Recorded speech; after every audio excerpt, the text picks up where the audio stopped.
people of different walks of life would be using Silk Road to primarily, what was the primary thing? Drugs? It was primarily drugs. And that's where it started. It started off with Ross Ulbricht growing mushrooms out in the wilderness of California and selling them. But really, his was more of a libertarian viewpoint. I mean, it was like, you choose what you want to do for yourself and do it. And the way Silk Road kind of had the anonymity is it used what's called Tor, or the onion router, which is an anonymizing function on the deep web. It was actually invented by the U.S. Navy back in the mid 90s or so.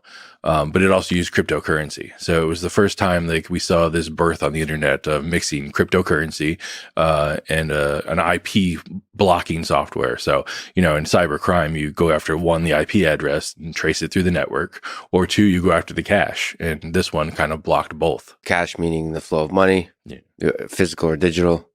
And then IP is some kind of identifying thing of the computer. It's your telephone number on your computer. So yeah, all computers have, a unique 4-octet numbers, it's 123.123.123.123. And the computer uses DNS or domain name services to render that name. So if you were looking for, CNN.com, your computer then translates that to that IP address or that telephone number where it can find that information. Didn't Silk Road used to have guns in the beginning, or was that considered to have guns, or did it naturally emerge and then Russ realized like this is not good?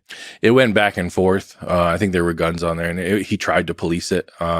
He told himself the captain of the boat, so he had to follow his rules. So I think he took off those posts eventually and moved guns elsewhere. What was the system of censorship that he used? Of selecting what is okay and not okay. I mean, him alone. He's the captain of the boat. Do you know by chance if there was a lot of debates and criticisms internally amongst the criminals of what is and isn't allowed? I mean, it's interesting to see a totally different moral code emerge that's outside the legal code of society. We did get the server and was able to read all of the chat logs that happened. I mean, all the records were there. I don't remember big debates. I mean, there was a clear leadership. And that was the final decision. That was the CEO of Silk Road.